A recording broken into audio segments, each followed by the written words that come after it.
प्रिय भक्तों, नवरात्रि के पहले दिन माँ दुर्गा के पहले स्वरूप देवी शैलपुत्री की पूजा होती है। पर्वतराज हिमालय की यहाँ पुत्री रूप में उत्पन्न होने के कारण इनका नाम शैलपुत्री पड़ा था। भगवती का वाहन वृषभ है। इनके दाहिने हाथ में त्रिशूल और बाएं हाथ में कमल सुशोभित है। देवी शैलपुत्री की पूजा करने से मूलाधार चक्र जागृत होता है, जिससे अनेक उपलब्धियां प्राप्त होती हैं। तो आइए इस चलचित्र के माध्यम से हम सभी मिलकर के बड़े ही श्रद्धा पूर्वक देवी शैलपुत्री के मंत्र, ध्यान, स्तोत्र और कवच का पाठ करते हैं। ओम देवी शैलपुत्रै नमः। वंदे वांछितलाभाय चंद्रार्धकृतशेखरां वृषारूढां शूलधरां शैलपुत्रीं यशस्विनीं या देवी सर्वभूतेषु मां शैलपुत्री रूपेण संस्थिता। नमस्तस्यै नमस्तस्यै नमस्तस्यै नमो नमः। वंदे वांछितलाभाय चंद्रार्धकृतशेखरां वृषारूढां शूलधरां शैलपुत्रीं यशस्विनीं पूर्णेन्दुनिभां गौरी मूलाधारस्थितां प्रथमं दुर्गा त्रिनेत्रां पटाम्बरपरिधानां रत्नाकिरीटां नानालङ्कारभूषितां प्रफुल्लवदनां पल्लवाधरां कान्तकपोलां तुगङ्कुचां कमनीयां लावण्यां स्नेहमुखी क्षीणमध्यां नितम्बनीं प्रथमं दुर्गा त्वं हि भवसागरतारिणीं धन ऐश्वर्यदायिनी शैलपुत्री प्रणमाम्यहम्। त्रिलोकजननी त्वं हि परमानन्दप्रदायिनीं सौभाग्यारोग्यदायिनी शैलपुत्री प्रणमाम्यहम्। चराचरेश्वरी त्वं हि महामोहविनाशिनीं भुक्तिमुक्तिदायिनीं शैलपुत्री प्रणमाम्यहम्। ओंकारः मे शिरः पातु मूलाधारनिवासिनी ह्रीङ्कारः पातु ललाटे बीजरूपा महेश्वरी श्रीङ्कार पातु वदने लावण्यां महेश्वरी हुंकार पातु हृदयं तारिणी शक्ति स्वघृत फट्कार पातु सर्वांगे सर्वसिद्धि फलप्रदा। वंदे वांछितलाभाय चंद्रार्धकृतशेखरां वृषारूढां शूलधरां शैलपुत्रीं यशस्विनीं या देवी सर्वभूतेषु मां शैलपुत्री रूपेण संस्थिता। नमस्तस्यै नमस्तस्यै नमस्तस्यै नमो नमः। वंदे वांछितलाभाय चंद्रार्धकृतशेखरां वृषारूढां शूलधरां शैलपुत्रीं यशस्विनीं पूर्णेन्दुनिभां गौरी मूलाधारस्थितां प्रथमं दुर्गा त्रिनेत्रां पटाम्बरपरिधानां रत्नाकिरीटां नानालङ्कारभूषितां प्रफुल्लवदनां पल्लवाधरां कान्तकपोलां तुगङ्कुचां कमनीयां लावण्यां स्नेहमुखी क्षीणमध्यां नितम्बनीं प्रथमं दुर्गा त्वं हि भवसागरतारिणीं धन ऐश्वर्यदायिनी शैलपुत्री प्रणमाम्यहम्। त्रिलोकजननी त्वं हि परमानन्दप्रदायिनीं सौभाग्यारोग्यदायिनी शैलपुत्री प्रणमाम्यहम्। चराचरेश्वरी त्वं हि महामोहविनाशिनीम् भुक्तिमुक्तिदायिनीम् शैलपुत्री प्रणमाम्यहम्। ओंकारः मे शिरः पातु मूलाधारनिवासिनी। ह्रीङ्कारः पातु ललाटे बीजरूपा महेश्वरी। श्रीङ्कार पातु वदने लावण्यां महेश्वरी। हुंकार पातु हृदयं तारिणी शक्ति स्वघृत। फट्कार पातु सर्वांगे सर्वसिद्धि फलप्रदा। वन्दे वाञ्छितलाभाय चन्द्रार्धकृतशेखराम् वृषारूढां शूलधराम् शैलपुत्रीं यशस्विनीम्। या देवी सर्वभूतेषु मा शैलपुत्री रूपेण संस्थिता। नमस्तस्यै नमस्तस्यै नमस्तस्यै नमो नमः।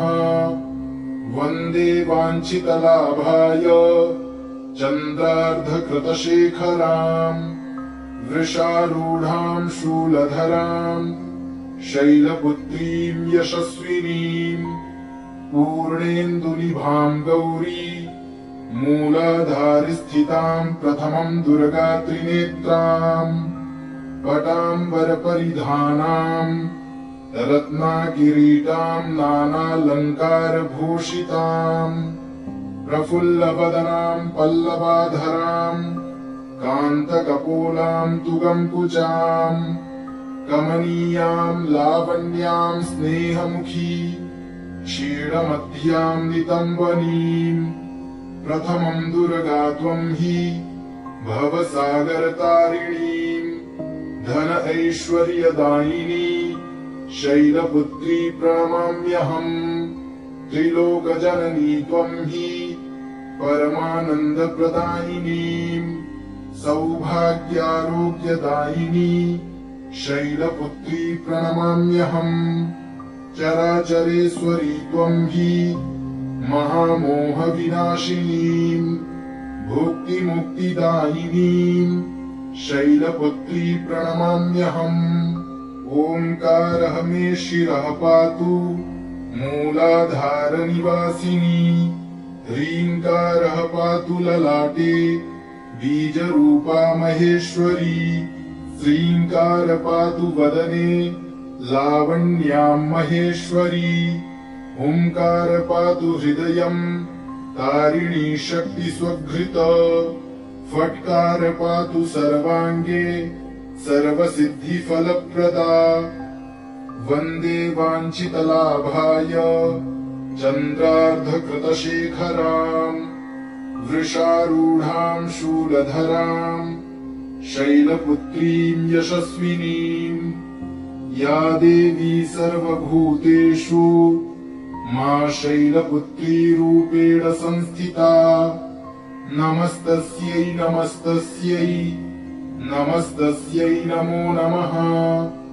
वन्दे वाञ्छितलाभाय चन्द्रार्धकृतशेखराम् वृषारूढां शूलधरां शैलपुत्रीं यशस्विनीम्। पूर्णेन्दुनिभां गौरी मूलाधारस्थितां प्रथमं दुर्गा त्रिनेत्राम्।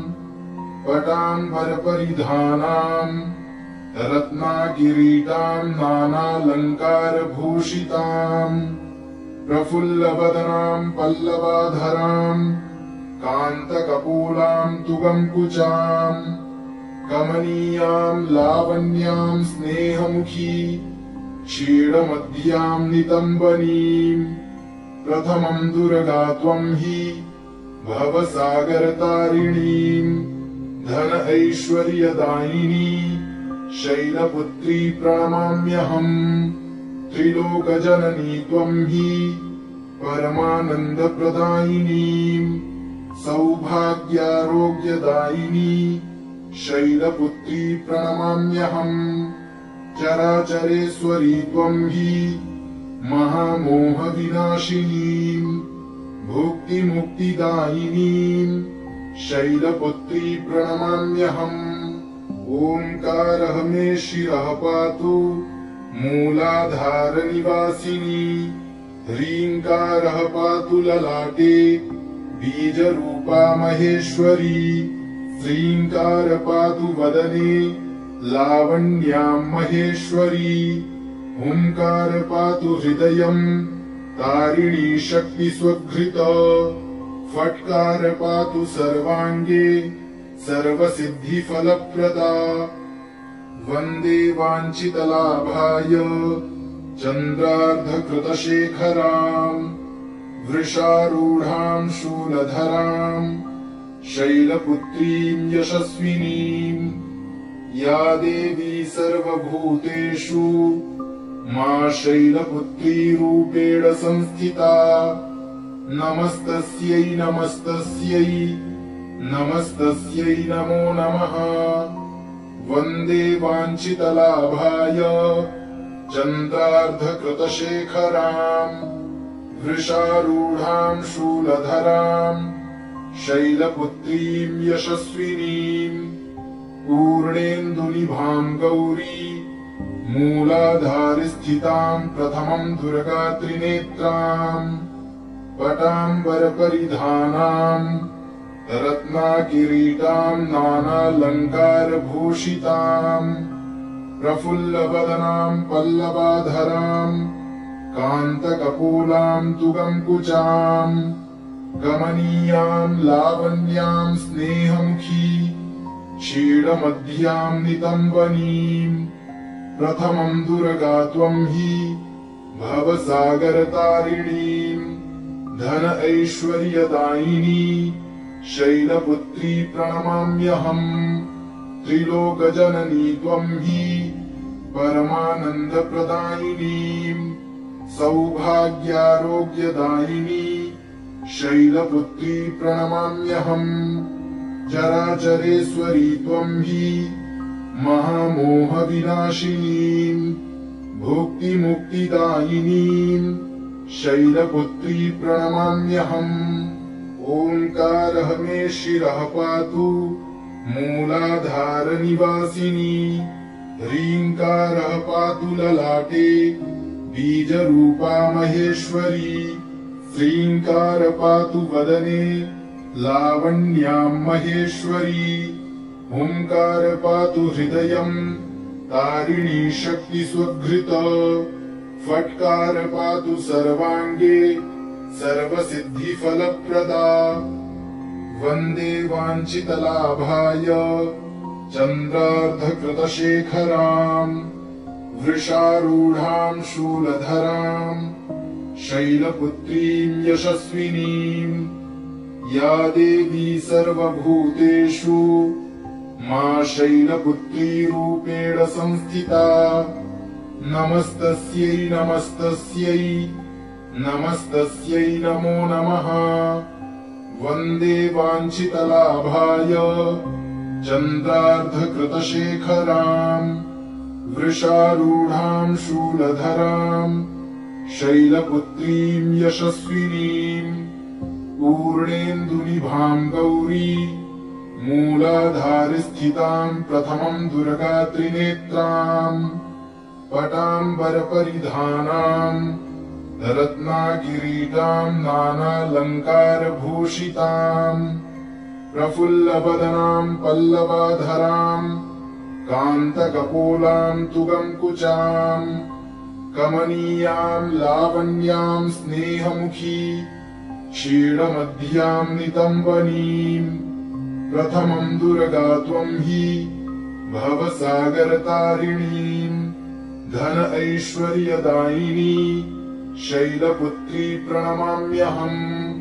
त्रिलोकजननी त्वं हि परमानन्दप्रदायिनीं।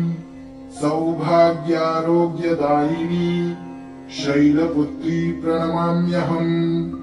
चराचरेश्वरी त्वं हि महामोहविनाशिनीं। भुक्तिमुक्तिदायिनीं शैलपुत्री प्रणमाम्यहम्। ओंकारः मे शिरः पातु मूलाधारनिवासिनी। ह्रीङ्कारः पातु ललाटे बीजरूपा महेश्वरी श्रींकार पातु वदने लावण्यां महेश्वरी हुंकार पातु हृदयं तारिणी शक्ति स्वघृत फट्कार पातु सर्वांगे सर्वसिद्धि फलप्रदा वंदे वांछितलाभाय चंद्रार्धकृतशेखरां वृषारूढां शूलधरां शैलपुत्रीं यशस्विनीं या देवी सर्वभूतेषु मा शैलपुत्री रूपेण संस्थिता नमस्तस्यै नमस्तस्यै नमस्तस्यै नमो नमः वन्दे वाञ्छितलाभाय चन्द्रार्धकृतशेखरां वृषारूढां शूलधरां शैलपुत्रीं यशस्विनीं पूर्णेन्दुनिभां गौरी मूलाधारस्थितां प्रथमं दुर्गा त्रिनेत्रां पटाम्बरपरिधानां रत्नाकिरीटां नानालङ्कारभूषितां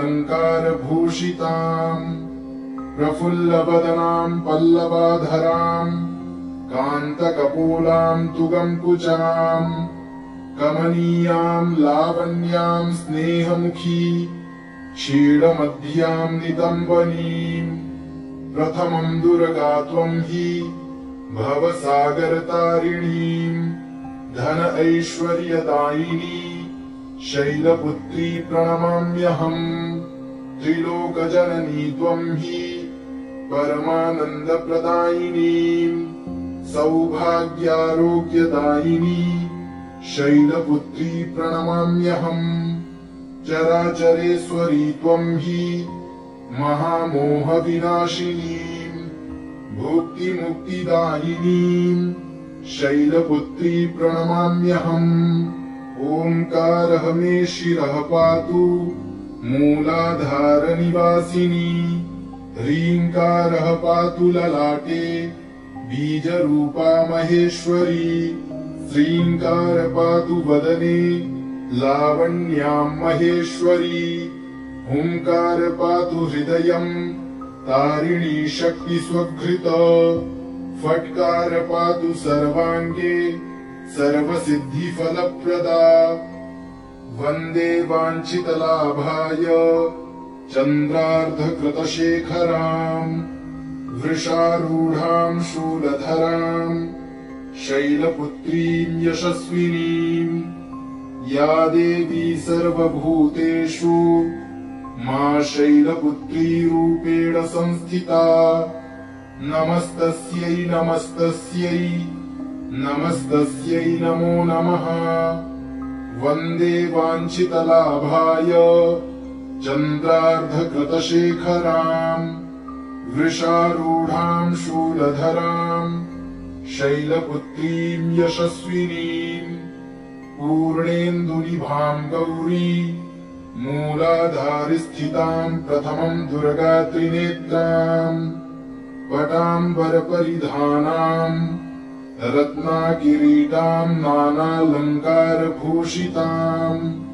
प्रफुल्लवदनां पल्लवाधरां कान्तकपोलां तुगङ्कुचां कमनीयां लावण्यां स्नेहमुखी क्षीणमध्यां नितम्बनीं प्रथमं दुर्गा त्वं हि भवसागरतारिणीं धन ऐश्वर्यदायिनी शैलपुत्री प्रणमाम्यहम् त्रिलोकजननी त्वं हि परमानन्दप्रदायिनीं सौभाग्यारोग्यदायिनी शैलपुत्री प्रणमाम्यहम् चराचरेश्वरी त्वं हि महामोहविनाशिनीं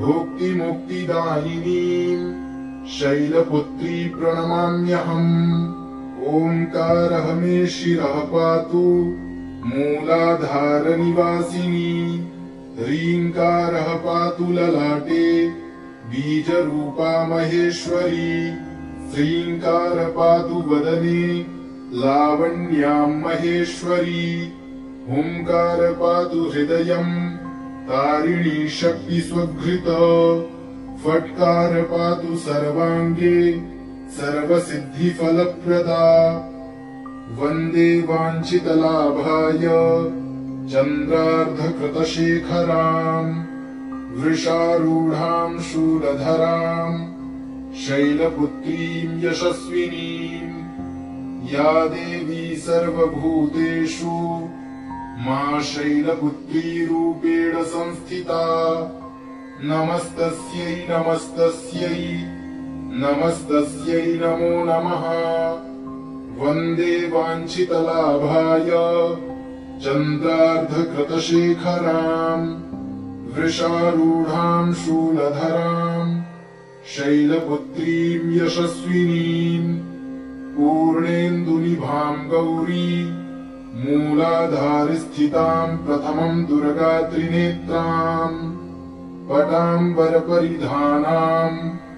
रत्नाकिरीटां नानालङ्कारभूषितां प्रफुल्लवदनां पल्लवाधरां कान्तकपोलां तुगङ्कुचां कमनीयां लावण्यां स्नेहमुखी क्षीणमध्यां नितम्बनीं प्रथमं दुर्गा त्वं हि भवसागरतारिणीं धन ऐश्वर्यदायिनी शैलपुत्री प्रणमाम्यहम् त्रिलोकजननी त्वं हि परमानन्दप्रदायिनीं सौभाग्यारोग्यदायिनी शैलपुत्री प्रणमाम्यहम् चराचरेश्वरी त्वं हि महामोहविनाशिनीं भुक्तिमुक्तिदायिनीं शैलपुत्री प्रणमाम्यहम् ओंकारः मे शिरः पातु मूलाधारनिवासिनी ह्रीङ्कारः पातु ललाटे बीजरूपा महेश्वरी श्रीङ्कार पातु वदने लावण्यां महेश्वरी हुंकार पातु हृदयं तारिणी शक्ति स्वघृत फट्कार पातु सर्वांगे सर्वसिद्धि फलप्रदा वंदे वांछितलाभाय चंद्रार्धकृतशेखरां वृषारूढां शूलधरां शैलपुत्रीं यशस्विनीं या देवी सर्वभूतेषु मां शैलपुत्री रूपेण संस्थिता नमस्तस्यै नमस्तस्यै नमस्तस्यै नमो नमः वंदे वांछितलाभाय चंद्रार्धकृतशेखरां वृषारूढां शूलधरां शैलपुत्रीं यशस्विनीं पूर्णेन्दुनिभां गौरी मूलाधारस्थितां प्रथमं दुर्गा त्रिनेत्रां पटाम्बरपरिधानां रत्नाकिरीटां नानालङ्कारभूषितां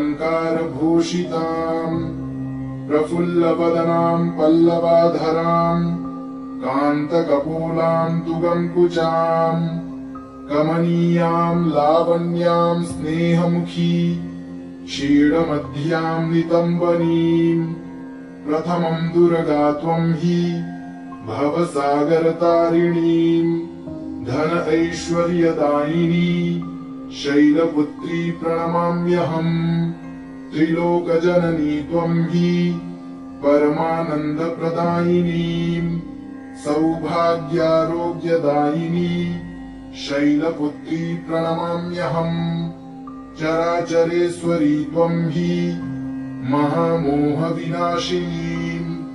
भुक्तिमुक्तिदायिनीं शैलपुत्री प्रणमाम्यहम् ओंकारः मे शिरः पातु मूलाधारनिवासिनी ह्रीङ्कारः पातु ललाटे बीजरूपा महेश्वरी श्रीङ्कार पातु वदने लावण्यां महेश्वरी हुंकार पातु हृदयं तारिणी शक्ति स्वघृत फट्कार पातु सर्वांगे सर्वसिद्धिफलप्रदा वन्दे वाञ्छितलाभाय चन्द्रार्धकृतशेखराम् वृषारूढाम् शूलधराम् शैलपुत्रीम् यशस्विनीम् या देवी सर्वभूतेषु मा शैलपुत्री रूपेण संस्थिता